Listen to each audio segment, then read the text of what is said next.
UP और उत्तराखंड की खबरों के लिए एबीपी गंगा को सब्सक्राइब करें और बेल आइकन दबाएं। नमस्कार, स्वागत है आपका। आपके साथ मैं हूं लवी गुंबर। लव जिहाद, केरल की हदिया सफीन मामले में जब सुप्रीम कोर्ट ने फैसला दिया था तभी यह साफ हुआ था कि लव जिहाद जैसा शब्द संविधान में मौजूद नहीं है, यानी इसका इस्तेमाल कट्टरपंथियों की तरफ से किया गया। वैसे देखें तो कई मायनों में भी दोनों शब्दों का मतलब बिल्कुल जुदा है, या कहें कि एक दूसरे के उलट है, लेकिन सियासत और समाज दोनों में इस लफ्ज की मौजूदगी और मसलों को लेकर चर्चा होती गई। यही वजह है कि इसके खिलाफ सरकारों को सख्त कानून की जरूरत महसूस होने लगी और इसमें यूपी सरकार ने पहल करके बाजी मार ली। हालांकि आज यानी मंगलवार का घटनाक्रम बेहद दिलचस्प रहा, तो आज हम इस खास पेशकश में आपको सिलसिलेवार ढंग से पूरी बात बताएंगे। लेकिन हां, तय मानिए कि यूपी में लव जिहाद अब अपराध।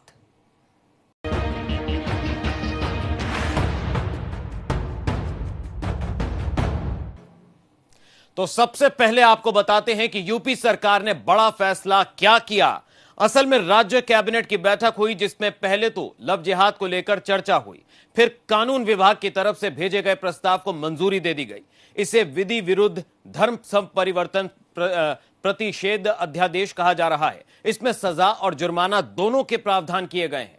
खास बात यह है कि नाबालिग और एससी या एसटी महिलाओं के संबंध में सजा और जुर्माने की रकम दोनों ज्यादा रखे हैं, और यह मामला अगर सामूहिक निकलता है तो जुर्माने की रकम बढ़ जाएगी।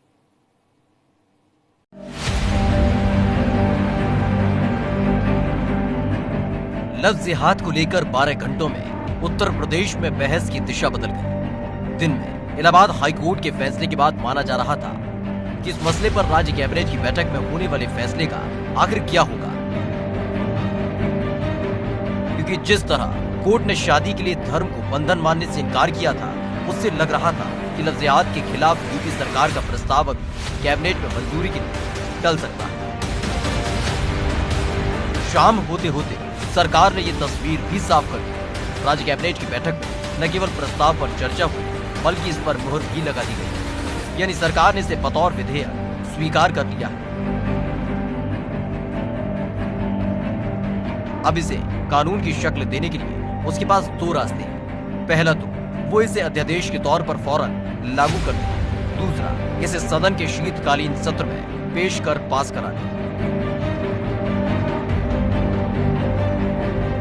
सरकार का मानना है जिस तरह से लव जिहाद के तहत एक खास समुदाय की लड़कियों को टारगेट किया जा रहा है, उसे देखते हुए इस कानून की सख्त जरूरत है, जिसमें सख्त सजा के प्रावधान किए गए हैं। एक ऐतिहासिक फैसले लिए हैं और उसमें सबसे बड़ा जो फैसला है वो है उत्तर प्रदेश विधि विरुद्ध धर्म संपरिवर्तन प्रतिषेध अध्यादेश 2020, जो कि आवश्यक है और उत्तर प्रदेश में कानून व्यवस्था को सामान्य रखने के लिए, इंसाफ दिलाने के लिए महिलाओं को, और विशेष रूप से जो अनुसूचित जाति जनजाति के लोग हैं उन लोगों को जो एक इंसाफ मिलेगा, उस पर एक बड़ा फैसला कैबिनेट ने लिया है। और इसलिए इसके अंदर जिस प्रकार की घटनाएं हम लोग के सामने आ रही थी, 100 से ज्यादा घटनाएं सामने आई हैं, जिसके अंदर जबरदस्ती धर्म परिवर्तन किया जा रहा है। और खाली जबरन ही नहीं, इसके अंदर छल के माध्यम से, मिथ्या के माध्यम से, बलपूर्वक और साथ ही साथ कपट रीति के माध्यम से जिस प्रकार से धर्म परिवर्तन किया जा रहा है, वो दिल हिलाने वाला है। और इसके ऊपर कानून बनाना एक आवश्यक एक नीति बनी, जिसके अंदर कोर्ट के भी आदेश आए हैं। और आज योगी जी की कैबिनेट ने ये अध्यादेश लेकर आए हैं। इस अध्यादेश के अंदर दंड के अनेक प्राविधान हैं। तो साफ है, डिप्टी सीएम के मुताबिक अब ये प्रस्ताव पहले अध्यादेश की शक्ल में प्रदेश में लागू हो जाएगा। अब इस अध्यादेश में क्या क्या होगा, इसे भी समझना जरूरी है। शादी से पहले 2 माह की नोटिस देनी होगी। धर्म परिवर्तन कर शादी करने वालों को देना होगा नोटिस। धर्म छिपाकर शादी करने वालों को होगी 10 साल की सजा। धर्म परिवर्तन कर शादी करने से पहले संबंधित जिले के डीएम से लेनी होगी परमिशन। 5 साल की सजा और जुर्माना लगेगा। सामूहिक धर्म परिवर्तन पर 10 साल तक की अधिकतम सजा। सर, उत्तर प्रदेश सरकार ने लव जिहाद को लेकर के एक अप्रत्याशित तौर पर बहुत कम समय में प्रस्ताव बनाया और पारित भी हो गया। आज किस तरीके के प्रावधान किए गए, अब उत्तर प्रदेश में किस तरीके से लव जिहाद के अपराध को रोका जाएगा? उत्तर प्रदेश में काफ़ी अरसे से देखा जा रहा था कि छोटी छोटी बहनों को, बेटियों को बहला फुसला करके लोग शादी करके उन्हें सड़क पर अकेला छोड़ देते थे। निरपराध ऐसी बेटियां तड़पती रहती थीं, उनकी कोई सुनने वाला नहीं था। हमारी सरकार ने तय किया है कि अब धर्म जबरन केवल शादी के लिए परिवर्तित करना मुश्किल होगा। यदि कोई कानून तोड़ेगा उसे कड़ी सजा दी जाएगी। ऐसे लोगों के खिलाफ अगर कहा जाए कि जो लालच दे करके करते थे, और खास करके सामूहिक धर्म परिवर्तन की भी शिकायतें आती थी, और सबसे बड़ी बात जो लड़कियों को फंसाने के लिए किया जाता था और फिर उनको निराशित करके छोड़ दिया जाता था, उन पर कैसे शिकंजा कर? लड़कियों को बहला फुसका करके, उनको प्रलोभन दे करके, लालच दे करके इस तरीके का धर्मांतरण बिल्कुल अवैध होगा और उनके खिलाफ कड़ी कानूनी कार्रवाई होगी। यदि कोई व्यक्ति धर्म परिवर्तित करने शादी करना चाहता है तो जिलाधिकारी को पहले उन्हें दरखास्त देनी होगी। 2 माह के बाद शादी पर विचार किया जा सकता है, लेकिन यदि 2 माह के अंदर कोई आपत्ति आती है तो शादी नहीं हो सकती। फिर भी यदि कोई शादी करता है तो 10 वर्ष का कारावास और जुर्माने का भी प्रावधान है। जाहिर है योगी के नए प्रस्ताव से लव जिहाद के साथ साथ लालच देकर धर्मांतरण कराने वालों पर भी शिकंजा कसना तय माना जा रहा है। इसके साथ ही अगर ये सच है कि इसमें साजिशन लोग इसे शादी और धर्म परिवर्तन को हथकंडे के तौर पर इस्तेमाल करते हैं तो उनकी जगह सलाखों के पीछे होगी। Bureau report, ABP Ganga.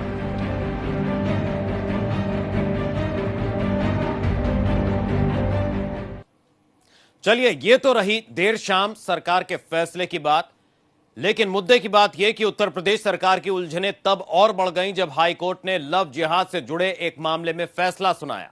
माना गया कि इस फैसले के बाद सरकार की उलझनें बढ़ सकती हैं। हालांकि तब तक यह तय हो चुका था कि सरकार अपने प्रस्ताव को कैबिनेट में रखेगी, क्योंकि कानपुर में पुलिस की गठित एसआईटी रिपोर्ट में लव जिहाद के मामलों में कई खुलासे हुए हैं और संत भी इसे लेकर सख्त कानून बनाने की मांग लगातार करते आ रहे हैं।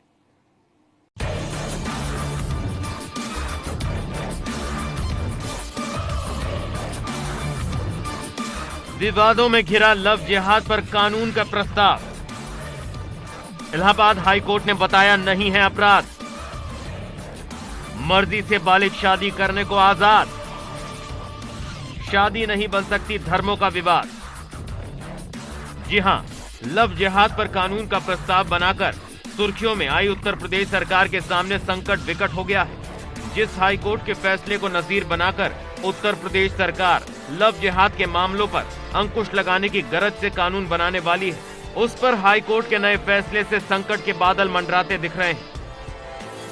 हाई कोर्ट के 2 फैसलों के बीच उत्तर प्रदेश सरकार के कानून विभाग का प्रस्ताव अब सवालों में घिर गया है।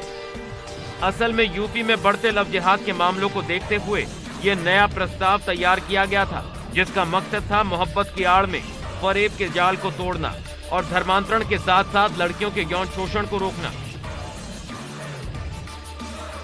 बोलचाल की भाषा में जरूर लोग लव जिहाद कहते हैं, लेकिन वह छल है, वो प्रपंच है, वह धोखाधड़ी है और विशेष तौर से किसी अघोषित लक्ष्य को लेकर के उनके द्वारा प्रयास किया जा रहा है। तो उसके लिए प्राविधान किए जा रहे हैं।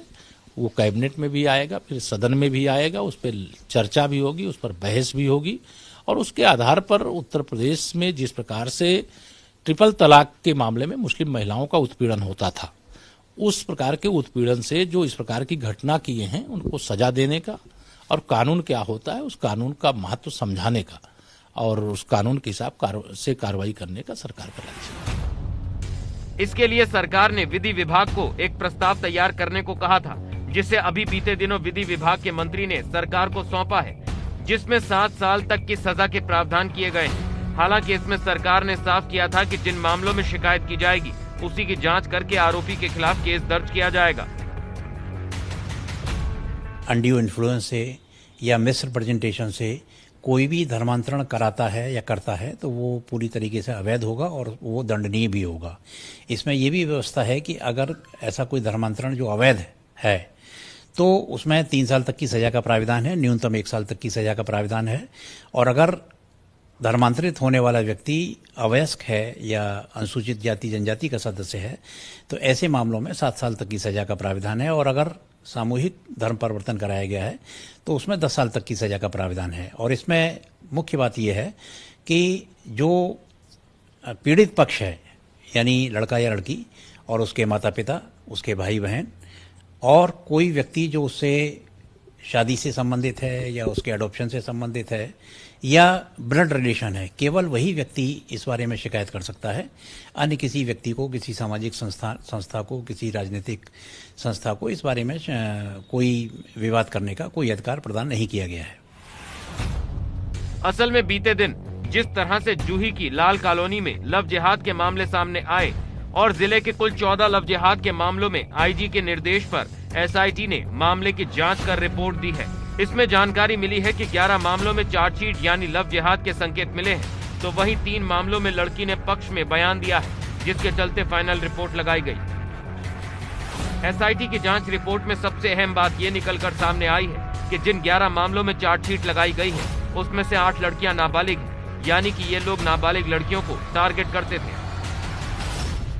टोटल 14 मामलों की जांच एसआईटी को दी गई थी। इन 14 प्रकरणों में इन बच्चियों के माता पिता उन्होंने ये शिकायत की थी कि उनकी बच्चियों को दूसरे संप्रदाय के लोगों ने गलत तरीके से बहला फुसला के या छदम नाम रख करके अपने प्रेम जाल में फंसाया है और इनके विरुद्ध कार्रवाई की जाए। जब ये इसमें जांच करी गई तो इन 14 प्रकरणों में से 11 प्रकरण ऐसे पाए गए जिसमें इस बात की पुष्टि हुई कि उन लड़कियों के साथ कुछ कोई ना कोई अपराध हुआ है। कई मामलों में धर्म बदल करके फर्जी कागजात बनाए गए और ये प्रोजेक्ट करने का प्रयास किया गया कि उन लड़कों का धर्म वही है जो लड़कियों का धर्म है। कई मामलों में बच्चियां नाबालिग थीं, नाबालिग बच्चियों के साथ प्रेम संबंध बनाए गए। कोर्ट में इन सभी मामलों में बयान कराए गए। उसके आधार पर 11 मामलों में मुलजिमों को जेल भेजा गया है। 3 प्रकरण ऐसे पाए गए जिसमें लड़कियों ने लड़के के पक्ष में बयान दिया है और वो स्वयं बालिग भी थी। वहीं अब सरकार के साथ साथ संत भी लव जिहाद पर कानून की वकालत कर रहे हैं। उनका मानना है कि लड़कियों का शोषण रोकना ही होगा। जहाँ जहाँ मंदिर है, जहाँ भी कहीं पर धार्मिक स्थल है, जहाँ कोई धार्मिक समारोह होता है तो वहाँ कलावा बांधकर हाथ में कलावा बांध लेते हैं और अपने नाम के आगे कुछ भी नाम वगैरह लगा देते हैं। तो ये क्या होता है कि अब जो है इनका समय आ गया है कि जो कोई नाम है, मुसलमान लड़का है, कोई नाम राम नाम रख के कोई हिंदू लड़की से शादी करेगा तो उसका राम नाम सत्य होने वाला है। अब युवा पीढ़ी जागृत हो गई है, भारत में कानून भी होगा, हिंदुओं में भी चेतना आ गई है। तो निश्चित रूप से आने वाले समय में ये लव जिहाद वालों का ये जो है ये इनका कुछ नाम निशाना नहीं रहेगा। कुछ दिन जो है आपको लगेगा कि ये जो है भारत से समाप्त हो जाएगा। बहरहाल अभी भी गेंद यूपी सरकार के पाले में है। दिलचस्प ये है कि हाई कोर्ट के फैसले के बाद क्या वो इस प्रस्ताव को महज प्रस्ताव रहने देगी या फिर इसे कानून की शक्ल देने के लिए अध्यादेश का सहारा लेगी या फिर शीतकालीन सत्र का इंतजार करेगी। Bureau report, ABP Ganga. और अब उस फैसले की बात जो हाई कोर्ट ने सुनाया लव जिहाद से जुड़े एक मामले में। मामला कुशीनगर से था, जहां एक लड़की के दूसरे मजहब में शादी करने पर उसके पिता ने लड़की के पति के खिलाफ अपहरण समेत दूसरे मामले दर्ज करा दिए थे। इस मामले में फैसला सुनाते हुए हाई कोर्ट ने एक ऐसी लकीर खींच दी थी जिसके बाद तो लगा था कि सरकार को इसे पार करने में खासी मुश्किलें होंगी, लेकिन मुद्दे की बात शाम होते होते सरकार ने लकीर पार कर ली।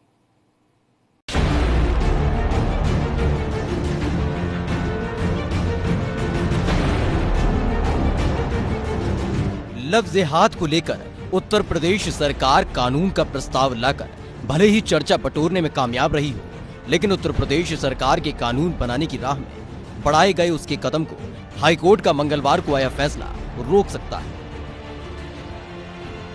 हाईकोर्ट के फैसले की माने तो शादी के लिए 2 लोगों की सहमति जरूरी है, न कि धर्म। कोर्ट ने जो फैसला सुनाया है उसके मुताबिक लड़का और लड़की अगर शादी का फैसला करते हैं तो इसमें धर्म बाधा नहीं हो सकता। हालांकि कोर्ट के फैसले की हम व्याख्या नहीं कर रहे हैं, लेकिन जो उसने टिप्पणी की है उसका मतलब यही समझा जा रहा है कि कोर्ट ने अपने फैसले में साफ किया कि किसी भी व्यक्ति को अपनी पसंद का जीवन साथी चुनने का मौलिक अधिकार है। हाईकोर्ट ने यह फैसला कुशीनगर में लव जिहाद से जुड़े एक मामले की सुनवाई करते हुए दिया। इसमें उसने यूपी सरकार की उस दलील को भी खारिज कर दिया जिसमें सरकार ने हाईकोर्ट की सिंगल बेंच के उस फैसले को आधार बनाया था, जिसमें कहा गया था कि सिर्फ शादी के लिए धर्म परिवर्तन को अवैध माना जाएगा। हाईकोर्ट की डिवीजन बेंच ने सिंगल बेंच के फैसले से असहमति जताई है और कहा है कि फैसले में निजता और स्वतंत्रता के अधिकारों की अनदेखी की गई है। जस्टिस पंकज नकवी और जस्टिस विवेक अग्रवाल की बेंच ने इसी के साथ युवक के खिलाफ दर्ज की गई एफआईआर को भी रद्द कर दिया। हर बालिग व्यक्ति को अपने पसंद का साथी चुनने का अधिकार। ये मामला था भी, इन्होंने अपनी शादी करी, धर्म परिवर्तन किया और साल भर से साथ रह रहे थे। तो कोर्ट ने कहा कि जब साल भर से साथ रह रहे हैं और उनको दोनों को कोई आपत्ति नहीं तो दूसरा क्यों उसमें अतिक्रमण कर रहा है। कोर्ट ने एफआईआर रद्द कर दिया। अब आपको समझना होगा इस पूरे मामले को। असल में कुशीनगर की विष्णुपुरा में रहने वाली प्रियंका खरवार ने अपनी मर्जी से 19 अक्टूबर को सलामत अंसारी के साथ निकाह कर दिया था। प्रियंका ने धर्म परिवर्तन किया तो आलिया बन गई। इसके बाद प्रियंका के पिता ने सलामत के खिलाफ अपहरण, पॉक्सो समेत कई गंभीर धाराओं में मुकदमा दर्ज करा दिया था।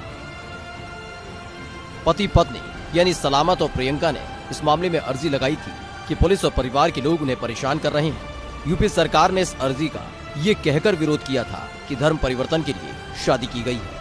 हाईकोर्ट के ताजा फैसले से यूपी सरकार का वो प्रस्ताव खटाई में पड़ता जा रहा है जो लव जिहाद के खिलाफ कानून बनाकर कठोर कार्रवाई के लिए बनाया गया है, जिसके जरिए धर्म छिपाकर या धर्म परिवर्तन की मंशा से शादी करने वालों पर अंकुश लगाने की तैयारी है। प्रयागराज से मोहम्मद मोइन के साथ ब्यूरो रिपोर्ट, एबीपी गंगा। तो हाई कोर्ट का कहना है कि मर्जी से शादी मौलिक अधिकार, लेकिन यूपी सरकार कहती है अब लव जिहाद होगा अपराध।